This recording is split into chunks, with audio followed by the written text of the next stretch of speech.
E aí, gente, tudo bem? Aqui é o Bruno e hoje nós vamos continuar o nosso mini curso de gramática, só que esse vídeo ele vai complementar o que foi tratado nos vídeos sobre verbos. Eu vou explicar melhor. Principalmente no último vídeo, em que teve bastante informação, falei de emprego de tempos verbais e várias outras informações, achei necessário gravar um vídeo separado para completar as informações que relacionam com os paradigmas verbais, ou seja, os modelos de verbos que nós temos para explicar melhor como funcionam os verbos regulares, os verbos irregulares, os verbos defectivos e etc. E achei que essa informação não ficou clara ou não ficou suficientemente explicado nos vídeos anteriores. Eu falei muito de características dos verbos, mas achei importante gravar um outro vídeo que trate especificamente desses paradigmas verbais. Até de eu ter um exemplo mais claro de como é que os verbos se estruturam no indicativo, no subjuntivo, no imperativo. Então esse vídeo é com esse propósito. Então, só para deixar o recado, se você gosta desse conteúdo, então não deixe de dar o seu curtir, comentar, compartilhar, porque isso vai ajudar bastante o nosso trabalho. Então, feito esse recado, vamos ao vídeo. Eu trago aqui um exemplo claro de verbo regular e que é usado em muitos livros e inclusive usei nos vídeos sobre verbos, que é o verbo cantar. Ele é o típico verbo regular. Lembrando o que seria um verbo regular. É um verbo em que a estrutura, tanto de radical como na regularidade das desinências, ela segue um modelo. Ela segue uma regularidade. E o verbo cantar é um exemplo perfeito para ilustrar essa regularidade verbal.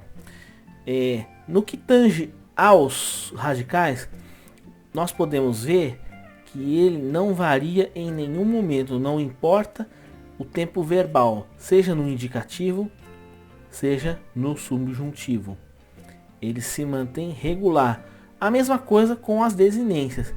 Então todos os verbos regulares terminados em ar, como é o caso de cantar, vão se comportar da mesma forma.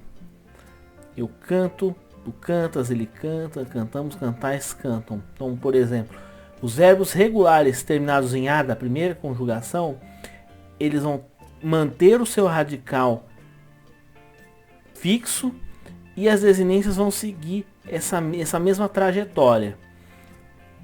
Então aqui, no caso, nós temos as formas nominais, infinitivo, gerúndio e particípio, que seguem também essa regra, mantém-se o radical, aí varia apenas as desinências, no caso do gerúndio NDO, cantando, e particípio DO, cantado. E cantar, que é a forma base do verbo, que é o infinitivo impessoal. Então, nós vemos aqui o verbo, tanto as formas nominais quanto os tempos do indicativo: presente, pretérito imperfeito, pretérito perfeito, pretérito mais que perfeito, futuro do presente e futuro do pretérito. Na próxima tela nós vamos tratar dos tempos do subjuntivo, que é o presente, o pretérito imperfeito e o futuro, e do imperativo. Acontece a mesma coisa, a regularidade se mantém tanto no radical como nas desinências, que vão se repetir, nesse caso específico, em todos os verbos regulares terminados em ar, todos os verbos regulares da primeira conjugação. É importante falar sobre o imperativo, como é que ele se estrutura. E aqui nós podemos ver como isso se dá de uma forma bem clara. Repare nos tempos verbais, o cante ele, cantemos nós e o cantem vocês. Terceira pessoa do singular, primeira pessoa do plural, terceira pessoa do plural. Eles têm a mesma forma do subjuntivo, do presente e do subjuntivo. Cante, cante. Cantemos, cantemos. Cantem, cantem. Então a gente vê que ele segue a mesma forma. Já a segunda pessoa, tanto do singular quanto do plural, segue a segunda pessoa do indicativo. tirando o S. Então, canta tu, tu cantas. Cantai vós, vós cantais. Então, para você fazer os imperativos na segunda pessoa, tanto do singular quanto do plural, você usa a forma do presente do indicativo da segunda pessoa, tanto a da singular e a plural, mas do presente do indicativo, tirando apenas o S. Canta em vez de cantas, cantar em vez de cantais. Já as outras pessoas seguem o presente do subjuntivo. Essa é a diferença. Nós vamos ver que tem alguns verbos que não possuem certas conjugações. E isso vai acabar afetando outras formas, outros modos, especialmente o imperativo, o subjuntivo também. Vamos ver isso mais pra frente. Passado esse exemplo de verbo regular, eu vou trazer agora outro que é um verbo irregular, que é o verbo trazer. Aqui nós já podemos perceber várias diferenças importantes, como por exemplo, a alteração do radical já na primeira pessoa do singular no presente. Em vez de ser traz, como no trazer, trazendo, trazido, trazes, eu trago. Então você já tem uma modificação. Você modifica o Z pelo G na primeira pessoa do singular no presente, do indicativo. E não só isso, nós também temos irregularidades no pretérito perfeito, no pretérito imperfeito, e mais que perfeito, perdão, que aí já muda o radical para trouxe, trouxeste, trouxe, trouxemos, trouxestes, mudou totalmente o radical. A mesma coisa no futuro do presente e no futuro do pretérito, que é você troca o Z pelo R, trarei, trarás, trará, traremos, trareis, trarão. Então você vê que há várias mudanças nas várias pessoas, tanto no presente, como no pretérito, quanto no futuro. Então você vê que o verbo trazer, ele é perfeito para mostrar a irregularidade. Ele só não é mais irregular que alguns verbos, como por exemplo o verbo ser, que as alterações são ainda mais intensas, que nesses casos a gente chama de verbos anômalos, em que essas mudanças são ainda mais radicais em relação à forma base. Aqui no subjuntivo a mesma coisa. No presente, traga, tragas, traga, tragamos, tragais, tragam. E já no pretérito imperfeito no futuro é o trouxesse, trouxestes, quando eu trouxer, trouxeres, trouxemos, trouxedes, trouxerem. E o imperativo, como é que funciona? O princípio se mantém. Então, tanto nas terceiras pessoas, singular e plural, e na primeira pessoa do plural, segue o modelo do presente do subjuntivo. Traga, traga, tragamos, tragamos, tragam, tragam. E no caso da segunda pessoa, tanto do singular quanto do plural, você toma como modelo o presente do indicativo, só tirando o S. Tu trazes, traze, o traz tu. Tanto faz, as duas formas estão corretas. Vós trazeis, trazei vós. Você tira o S, mas mantém o restante. Então essa regra geral se mantém. Mas, como forma geral, nós podemos constatar que o verbo trazer é um exemplo muito claro de verbo irregular, devido às sucessivas alterações, tanto na radical como também nas desinências. Agora nós vamos a um verbo específico, que é o verbo abolir. Ele é um verbo que se classifica como defectivo. O que é um verbo defectivo? Como já disse, tanto nas aulas anteriores como ainda aqui neste vídeo, são verbos que não são conjugados em determinados tempos ou pessoas. No caso do verbo abolir, nós já temos um primeiro aspecto, um primeiro ponto a ser destacado, que ele não é conjugado na primeira pessoa do singular, no tempo presente. Não existe eu abolo.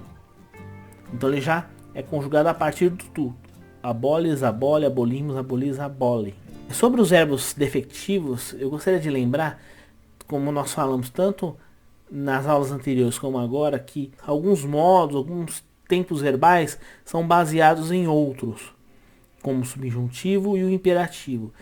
E a ausência de conjugação do presente do indicativo na primeira pessoa, como é o caso aqui, vai influenciar nos demais tempos.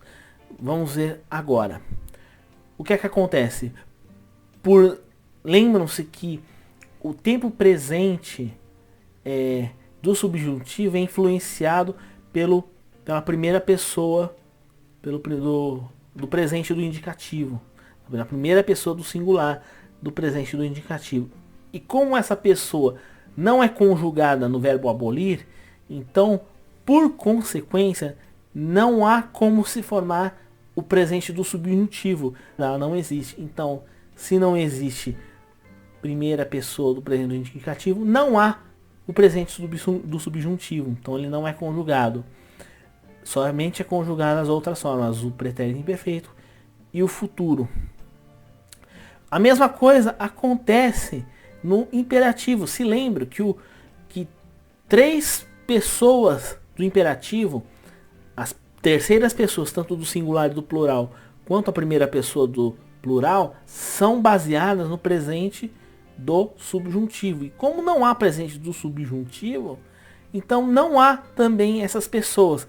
Então o imperativo do verbo abolir só tem as duas pessoas. A segunda pessoa do singular e a segunda pessoa do plural. Abole e abolir. Deixem-me fazer um destaque. Eu não estou no caso do imperativo negativo, ele segue o mesmo modelo de conjugação do subjuntivo normal. Ele não tem essa mudança que acontece no afirmativo nas segundas pessoas. Ele vai obedecer o paradigma do presente do subjuntivo, com exceção, claro, da primeira pessoa. Então, não tragas tu, não traga você, não tragamos nós, não tragais vós, não tragam vocês. Então, diferentemente do imperativo afirmativo, no imperativo negativo, eu sigo integralmente a estrutura do presente do subjuntivo em todas as pessoas, com exceção, é claro, da primeira pessoa do singular. Agora vamos a um outro caso, como a gente já falou, do verbo anômalo. No caso do verbo ser, ele também é um verbo auxiliar, ou seja, ele é utilizado para formar os tempos compostos. O caso específico do verbo ser, a gente pode perceber que ele tem alterações radicais em sua estrutura.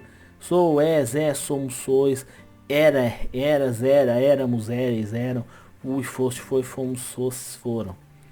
Então há uma regularidade a partir do futuro. Serei, será, será, seremos, serei, serão, seria, seria, seria, seríamos, seria, seriam. Já no subjuntivo, mesma coisa. Seja, seja, seja, sejamos, seja, seja. Há uma variação ainda que menor em relação à estrutura do futuro e do futuro do presente e do pretérito. E aqui já tem uma outra estrutura. Fosse, fosses, ou fores, formos, foros, enfim. A gente pode notar que há uma variação muito mais intensa, muito mais radical em relação ao exemplo anterior do verbo trazer. Que os radicais mudam completamente. E aqui a forma imperativa. Se tu, seja ele, sejamos nós, sedes vós, sejam vocês. Aqui já é um pouco diferente. No caso do imperativo, ele é uma exceção, ele não segue o subjuntivo, eles são formas diferentes. Se tu não é o és, até porque é uma palavra bem mais curta.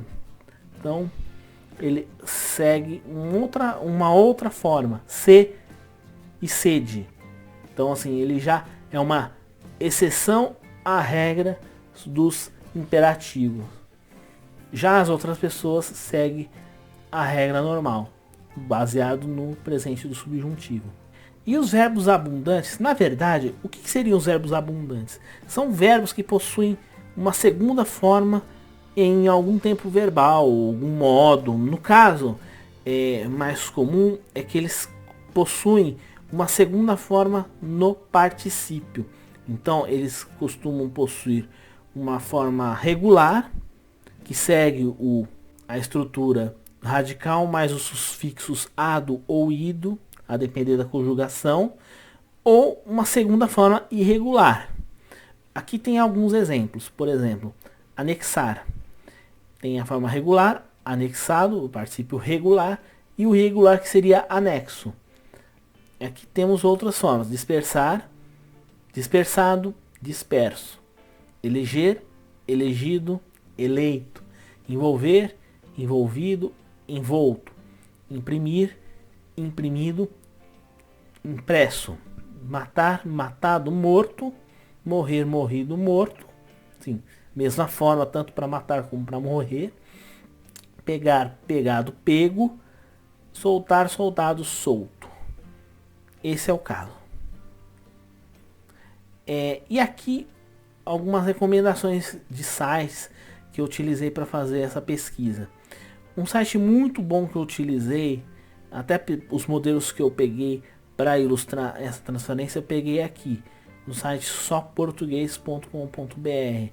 Eu deixo aqui o link, é um site bastante completo, com muitas dicas de português, e ele possui um conjugador. Foi com base no conjugador que eu montei esta aula, com as tabelas que eu disponibilizei aqui para vocês. Espero que vocês tenham gostado dessa aula, que ela tenha sido útil para vocês e completado toda a aula de verbos, que agora tem 3 capítulos. É um assunto complexo, tem muitos detalhes, mas o importante é que não fiquem dúvidas e que todas essas lições tenham sido proveitosas para vocês que desejam se aprofundar nesse assunto. Então, um grande abraço, fique com Deus e até a próxima.